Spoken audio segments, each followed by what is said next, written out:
of every song we could ever sing, worthy of all the praise we could ever bring, worthy of every breath we could ever breathe. We live for you.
social distancing.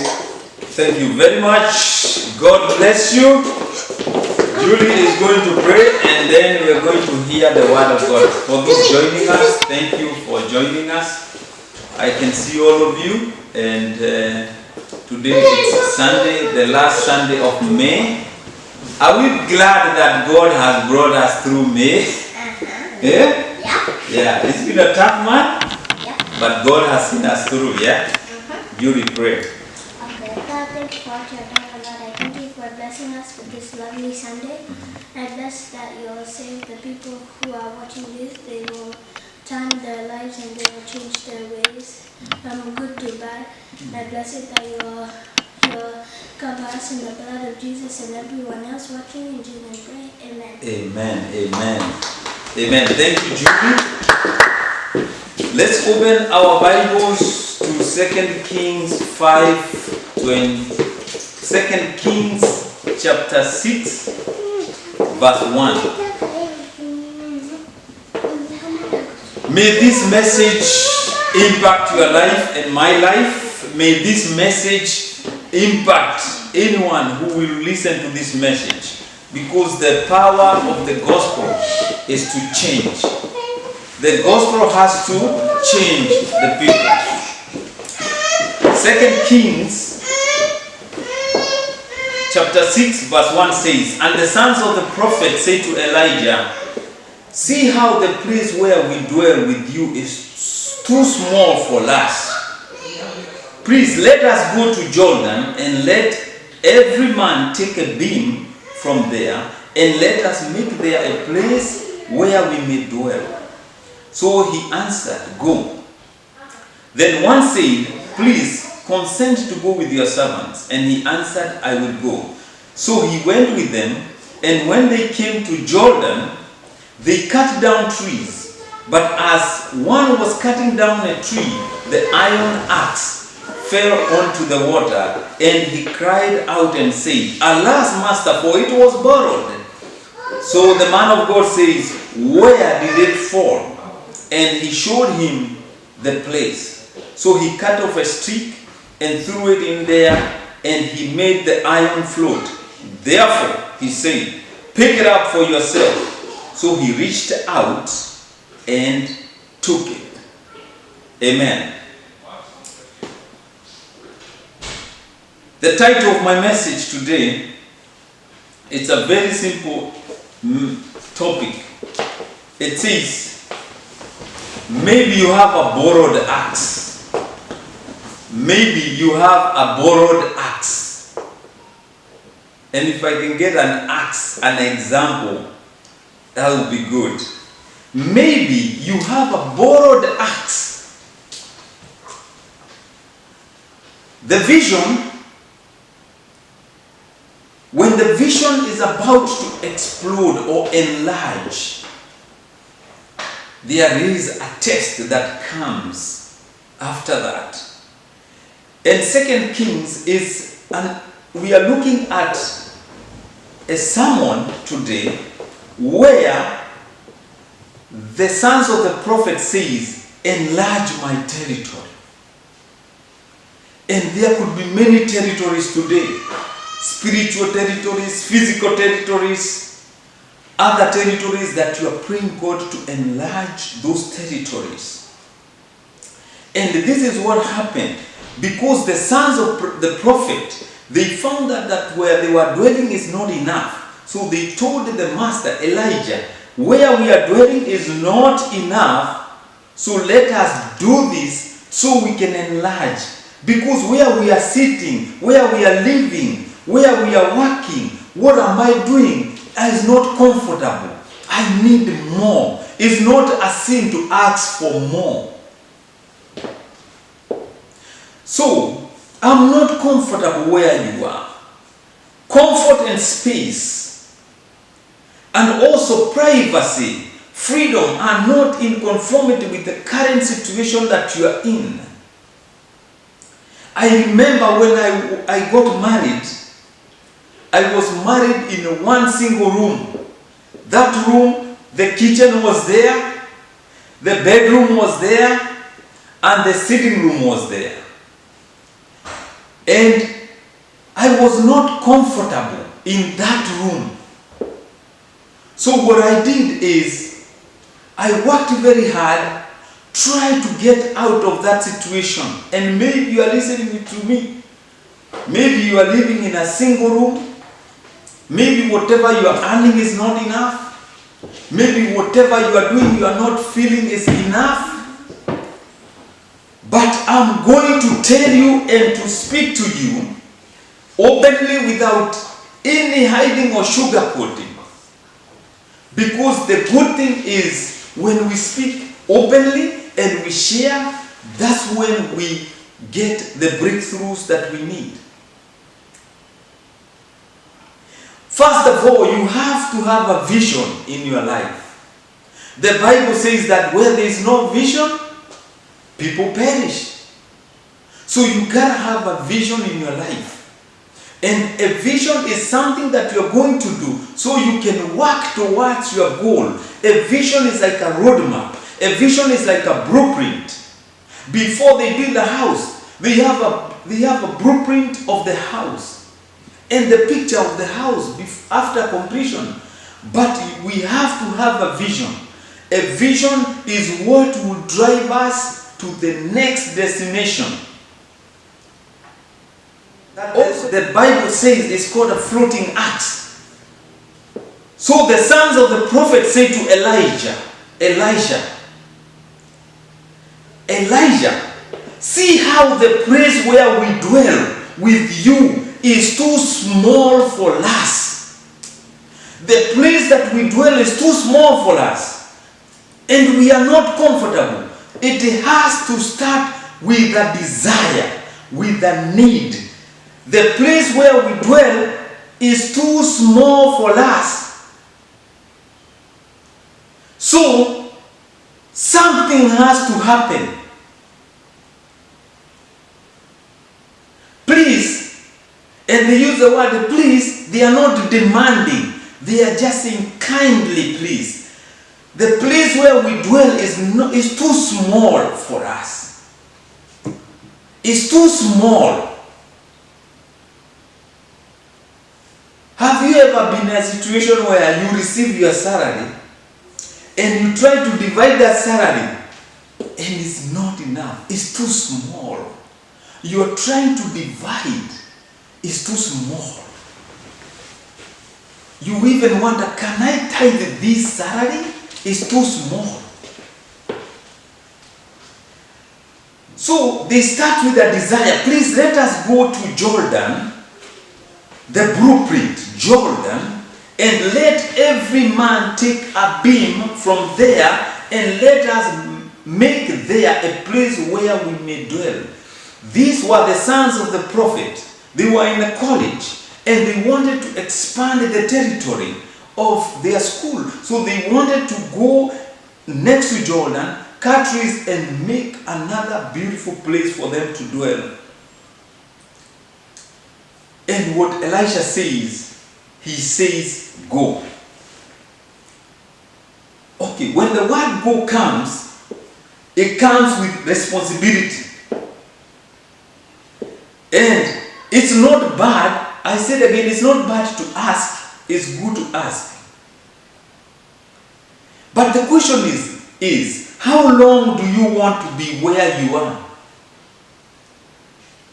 Do you want to be where you are 1 year, 2 years, 3 years? Do you want to be where you are 1 month? The answer is how you conduct yourself to where you are. The first thing, give God a good reason why you want what you want. Because it all comes down to the motive. What is the reason that you want what you are asking God?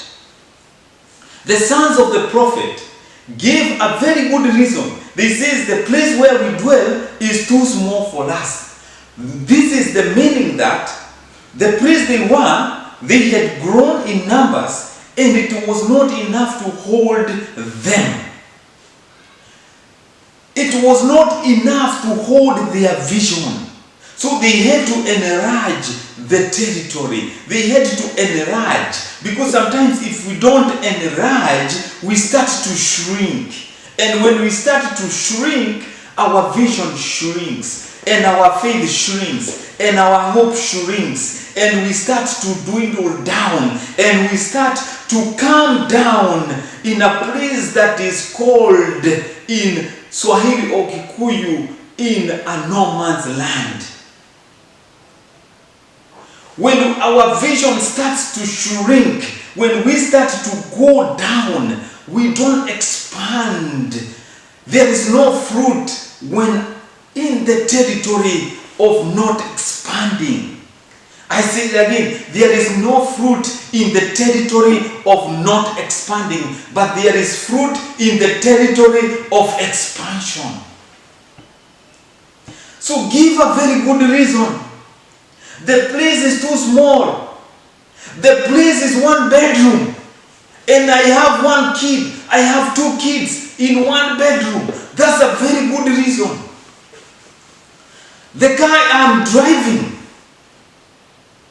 I have 3 kids, 4 kids, and it's a small car. So God, I'm praying for a 7-seater.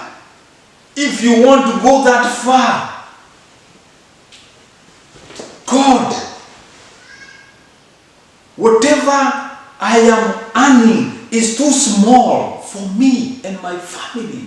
God, enlarge. Give God a very good reason why. The reason why with capital letters will signify how soon or how fast you get to your destination. Please let us go to Jordan and let every man take a beam from there, and let us make a place where we may dwell. This was not a personal request. This was a request. It was a request that was, we can say, it was for all of them. And this is the problem when we ask God. You may ask, why do I ask and I don't receive? Because you are asking amiss. The book of James says that when we ask amiss so that we may fulfill our own desires.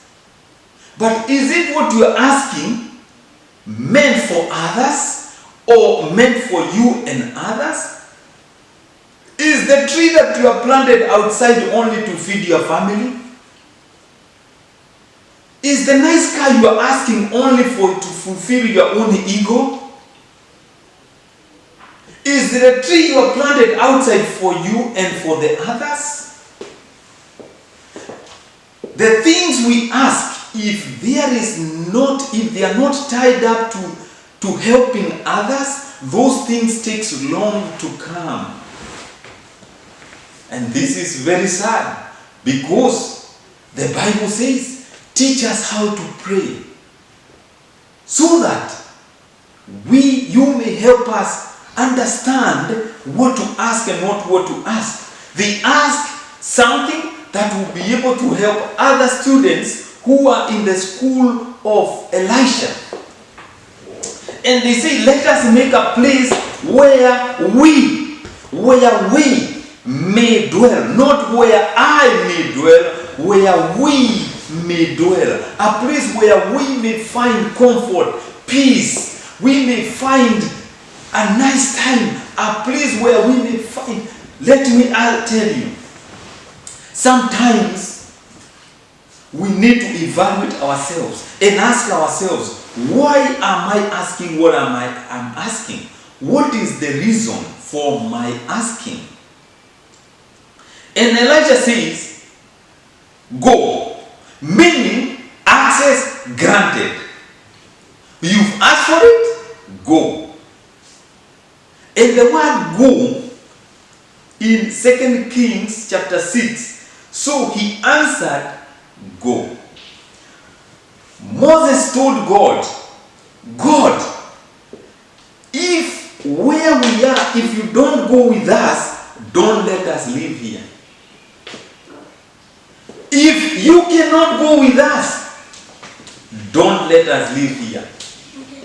Again, in the book of Acts, the disciples were warned. They were warned. I use the word warned. Do not go outside to preach the gospel without the Holy Spirit. So the word go comes with a big, gigantic responsibility. Go. Oh, you get a visa to go another country. That comes with a lot of responsibility. Like this. You get a nice job of your dream. It comes with a lot of responsibility. You get the best wife of your dream. It comes with a responsibility. You get the children of your dreams. It comes with a responsibility. And I'm speaking from an open heart that whatever we ask, when the word says go or access granted, just know very well that you will encounter responsibility. You want a large home, it comes with a responsibility. A big car, responsibility. Many kids, responsibility. One kid, less responsibility. 2 kids, more. 3, 2, 5, 10, oh, too much. Like my family, we were 10. And the pot my mom used to cook with was too big. But we ate that food and we were not even feeling like we ate. You are being served food and you look at the plate, unaanza kuangalia mwenye ameweka hiyo plate na jicho ingine hapo. Unashindwa aki hii unaniwekea hii nitashiba hii. The more kids, the more you have, the more responsibility. Verse 3 says, then one said, please consent to go with your servant. So one of them said, please consent to go with your servants. Okay. So we find that it is a calling where it is involving many people. And let me tell you, when you are leading many people, the more problems you have. Moses was leading 2 million people. And when the way he was leading 2 million people, the more problems he had. And at one time he was given the 10 commandments. He found people worshipping idols and he knocked down the commandments and said, no, the more people you are under you, the more problem you have. The bigger your church, the more problem you have. The bigger your family, the more problems you have. But are we afraid to ask for big? No. Let's go for it. And let's see what happens. And he answered, I will go. So they asked Elisha to go with them. And this changes the dynamic of this vision. Are you going by yourself or are you going with God? Because if something happens on the way, God will help you, will back you up. So he answered and said, I will go. So the man of God who gave them access said, I will go with you. Maybe the battles you are fighting is because you are going by yourself. You are doing it by yourself. Sometimes in my life I've found challenges where I think I'm too smart or too good. And for sure, I know I'm not dumb, you know. So this is what happens. And you too, you decide you are going to go and you start the journey, you go by yourself. But what happens is when you go, you hit a rock, you go back to the drawing board. And you ask yourself, surely, where did I mess up? Where did I mess up in life? Did I took the right advice? Did I went by myself? Or did I went with God? So he went with them, and when they came to Jordan, so he went with them, and when they reached to the place that they were going to erect the structure of their dream, the Bible pauses a little bit and says, comma, they cut down trees. This is what we call deforestation. So deforestation started back in the days. And just like I and many others were born in the forest, I'm very good to ask about forest because I grew up there. I was brought up in the forest, in the middle of the forest, and I knew all the areas in the forest. And these sons of the prophet, they cut down trees. Meaning, they had to work the vision. Cutting down trees is you have to jump inside, you have to pull up your pants, you have to fold your elbows, you have to get dirty for the vision. Many of you or us, they see somebody who has excelled a certain level, but we only see the outside. We never see when that person pulled up their pants, folded up their arms, and did the work. A good example, when God created you and me, when God created Adam, God had to get dirty. He had to pull up. He had to mix mud and water. He had to get dirty in order for the vision to be accomplished.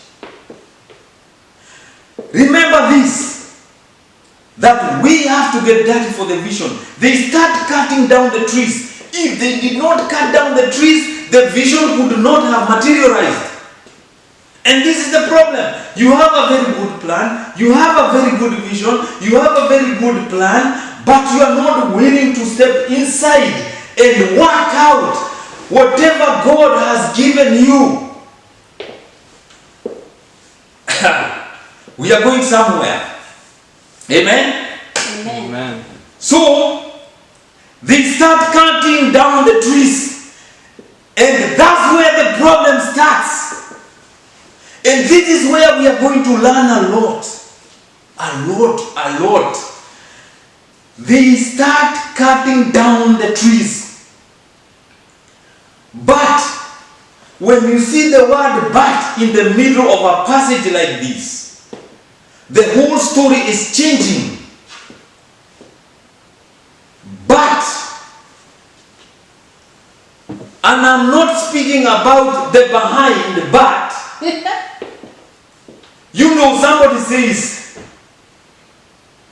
get behind me, Satan. And they say, when they say get behind me, Satan, the person looks even the behind, they say, even the behind looks beautiful. And this is a problem with men. Because men look. You see a nice lady, and for sure, even pastors, they see. Mutu asikudanganye, we all see. But when you see, what matters is, what do you do with the picture that you see? What do you process? But this person said, get behind me, Satan. But even looking behind, he looks good even behind. But this is the message today. When they start cutting down the trees, but, verse 5 says, but, as one was cutting down a tree. Did you brought what I asked you to bring, Simon? When they start cutting down a tree, the iron axe fell into the water. How many knows that that is a problem? That is a problem. When the iron axe falls into the water, something happened. But as he was cutting down the tree, the iron axe fell into the water. And he cried and said, alas, master, for it was borrowed. It is not mine, it was borrowed. How can the axe that was borrowed falls into the water and is not my axe? We want to talk about between the time that he was cutting down the tree and the time the axe fell into the water. Look at that time. The vision will encounter some challenges. That when the iron axe fell into the water, he cried and said, "Alas, master, for it was borrowed." If the axe falls in the water, our vision is completely covered. When the axe falls in the water, our vision is not able to go the next level. So this is the thing. Have your axe fallen into the water, and you need to get it to the water, from the water. What happens when something you borrowed disappears? Your vision also kind of gets messy. It gets blurry. And I'm using an example, like there's something we used to dig. You know, there's something we used to dig. We need that. Can I get the thing we dig with? So this is the thing. I'm going to illustrate without hiding anything. And don't be scared, I'm preaching with an axe. I'm not going to lift it up, so it's not a weapon. The axe fell into the water. This one fell into the water. But remember, the stick did not fall into the water. Only the axe. Only the axe fell into the water. The axe needs the stick to cut. And the stick is using the axe to fulfill whatever it is meant to do. So this axe, without these sticks, the axe is useless. The axe can be very sharp, but without the stick, the axe is useless. You need the stick. No matter how good you are, you need the stick. And this is where we learn a lot from these sons of the prophet. So when he was cutting down the tree,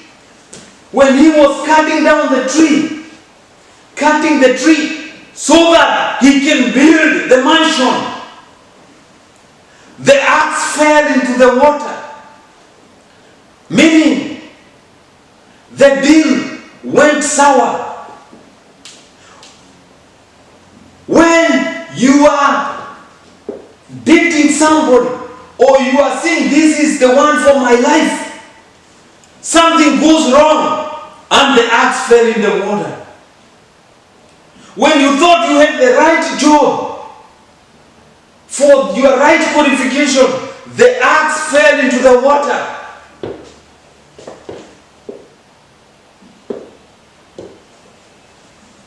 And this is the passage that we know after the axe fell into the water. And I can see all of you. Thank you for watching.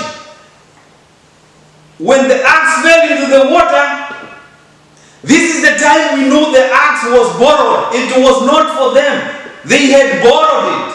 The Bible says in Exodus 22 verse 14, listen. And if a man borrows anything from his neighbor, if you borrow an axe from your neighbor, like my neighbor here, if I borrow something from another neighbor, and it becomes injured or dies, if the axe becomes injured or dies, whatever you are borrowing, if it becomes injured and dies, The owner of it is not being with it, meaning the owner is not responsible. The person who is responsible, even if the axe is borrowed, is the one who is using the axe. So if I give you my car and you go, you use it and dent it and do this, you are responsible. I'm not. Because when I gave you, it was good. So bring it to me the right way I gave it to you. He shall surely make it good. That's what Exodus 22 verse 14 says. So if something messes up after you borrowed it, you shall make it good. This is the time we know that the axe was borrowed. What do I mean? Thank you. The axe, oh, just leave it here. You can put it down. Put it down. The axe need a stick to cut. I need my wife to proceed. I need you. You need me. When I finished high school, one of my brother told me, "Oh, you have finished high school and that's very good. And you did good in high school. But let me tell you, you have to learn another form of education, how to live with people." You know many people don't know how to live with others. Because the person you live with, you messes up the relationship. This is the thing. You have to learn how to work the axe and the stick has to work together. The axe was borrowed. So if the axe is lost, the person who borrowed the axe has to pay for the axe. Imagine an axe is something that you borrowed that you are not able to pay back. Your life is an axe. It was borrowed. You borrowed something that you are not able to pay. Let's say I borrow a car and I have only a bicycle. What does that mean? One person, they were just driving around the road and they reached an intersection. And the driver asked the passenger whom he gave a lift or just a ride, as they call it here. And he asked him, on your side, I mean, this is the Kikuyu translation is not like English. They asked him, where did the axe fall? Because even if it was the man of God, he needed to know where the axe fell. And he showed him the place. So he cut off a stick and threw it in there, and he made the axe to float. A miracle is a performance where the natural is halted, where the natural is countered by the supernatural. We all know that the axe don't float. What floats is a stick, is the one that floats. But remember, the stick didn't fall into the water because they would have taken it out. The axe fell in the water. Sometimes in our lives, the things that happen are beyond us. They are beyond our capability. But that's not the end. You lost your job, that's not the end. You lost your business, that's not the end. You lost your good friend, that's not the end. There is a beginning. There is another beginning. And here we are going to see a reborn axe. A reborn axe. An axe that has been reinstated. An axe that cannot fall again. So it says, so he cut off a stick and threw it in there. So what Elisha did, when the axe was in the water, and he knew the location where the axe fell, he cut a stick. Remember, the axe had a relationship with the stick. The axe was using the stick to perform. So the only thing to solve this miracle is using the stick to bring the axe. Woo! I repeat again. The axe need a stick. Just like the stick need the axe. When the axe falls in the water, the axe will need a stick and feet to bring it up. Meaning, sometimes the people we disregard, the people that we don't even talk to them, the people that we don't even like, the people that even our enemies, sometimes they can be our bridge to success. The people that persecuted us can become a bridge for success.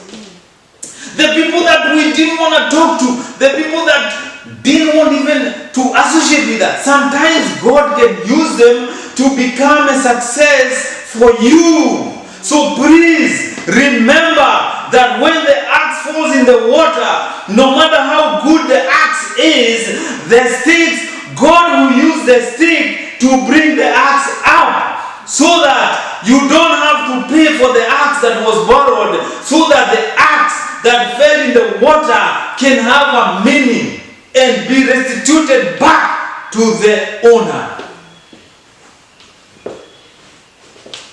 So I ask you,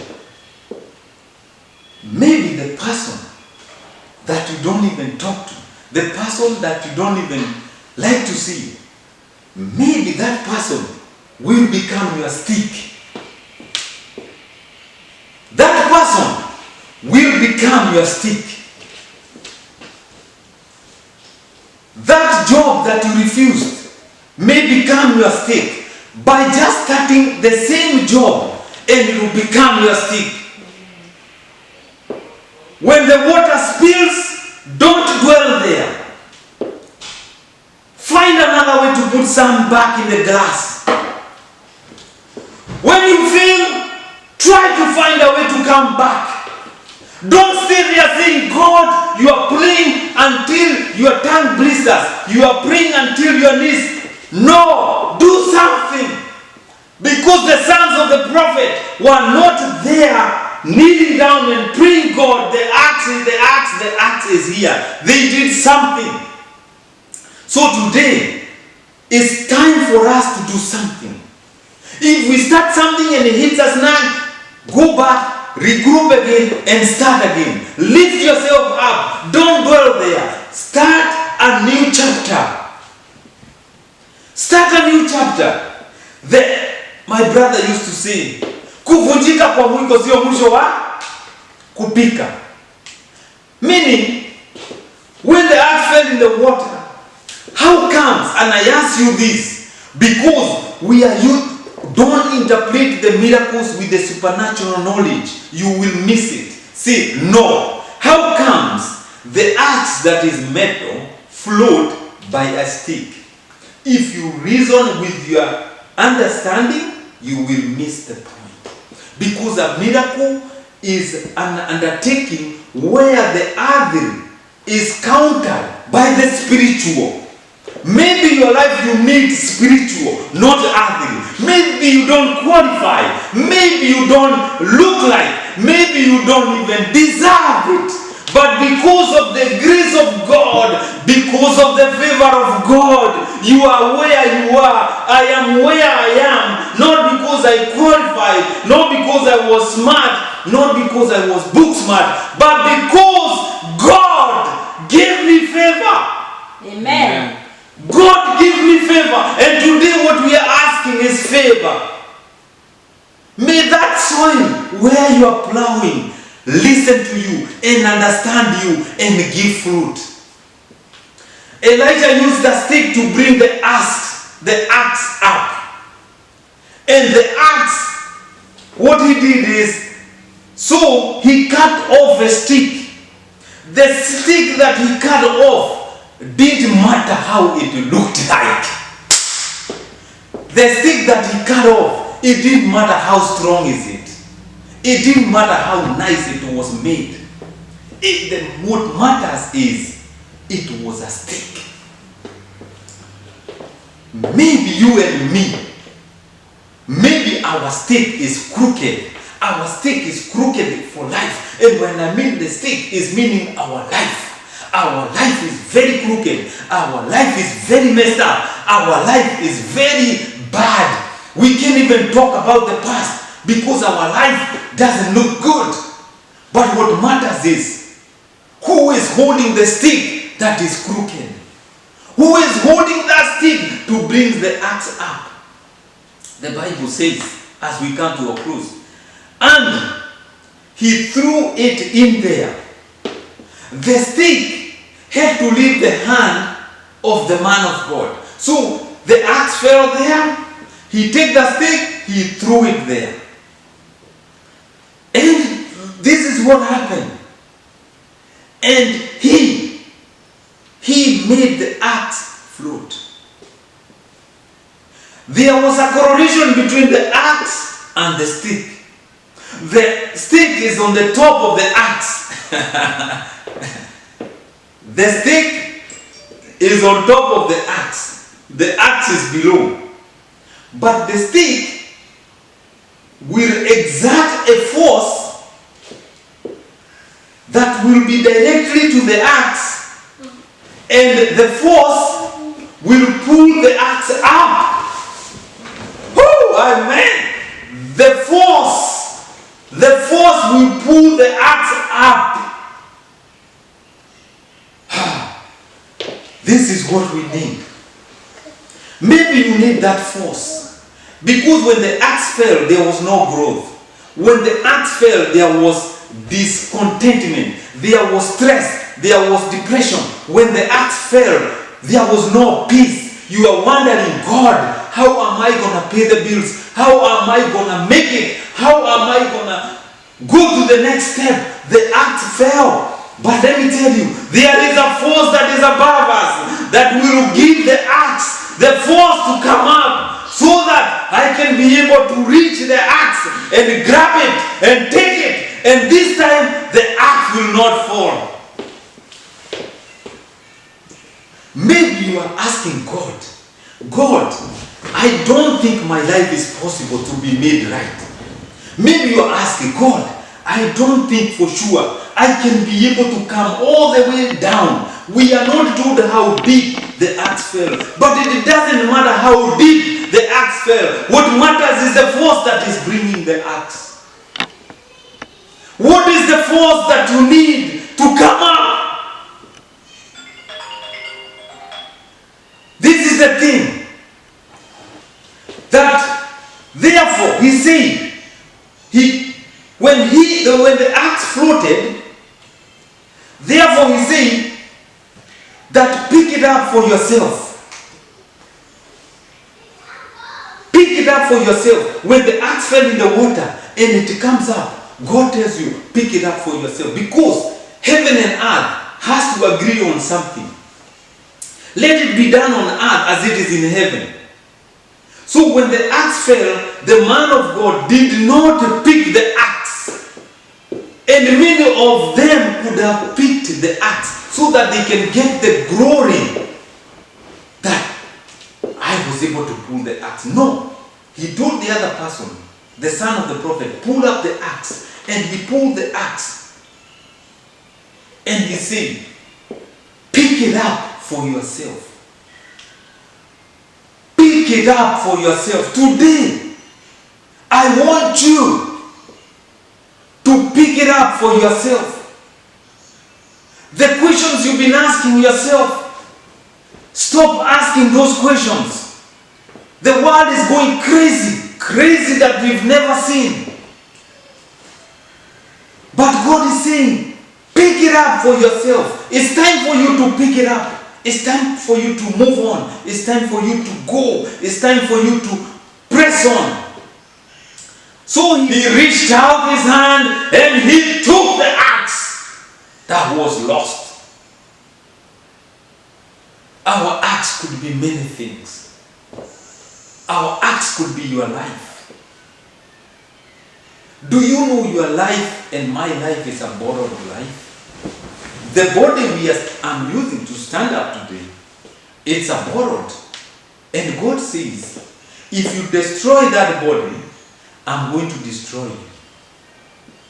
Maybe some of us have never seen that verse. So we have to use this axe that we are using to cut in life. We have to use it good, methodical, and careful. Because if we lose this axe, the master will tell us, you have to pay for your own life. So maybe you are listening to me and you're asking, maybe my axe is, I don't have children. There is a force that brings up things. And that's the force we are going to pray with you today to bring you up. The axe is the things that happen in our life that are beyond our capabilities. We cannot, but we need God to bring the axe up. So, you are asking, how can I make my life right? There is a way. Remember, before you are born, you are there. All God did was to clothe you with the body. He clothed you with the body that you didn't have, meaning He gave you an axe to use. Today, remember that your life, your body is an axe. An axe. Use it carefully. Use it good. Because the one who gave you the axe will need it the same way He gave it to you. Thank you very much for those who are watching us. I see Daniel Kimani watching, Daniel Wainaina watching, Mimi, Esther, Jeremy, Kabiru watching us. I see Karen, Moro, Maggie, Timothy, all of you. And Karoshi watching, Anthony. God bless you. And may this message reached many. But there is hope. Even when the axe falls, there is hope. There is hope. My life, there is a time I needed hope. Even now I need hope. The country we are living at, we need hope. Things are not going well. Things are not going well, but we have hope. And let us keep up our hope, and we shall make it. Because if they made it, we are going to make it. Amen. Let us pray. Father, we thank you for this sermon. Thank you for the listeners. Thank you for those who are going to listen to this message. I pray, God, that you are going to lift up their axe. I speak, Lord God, favor in their lives. I speak provisions. I speak health. I speak good life, Lord. I speak that they shall be the head and not the tail. Because, Lord, you have showed us that even when we are not able to manifest or to do, you are able to manifest yourselves. We thank you, Lord, in Jesus' name. Amen. God bless you. Until next time, see you. God bless you.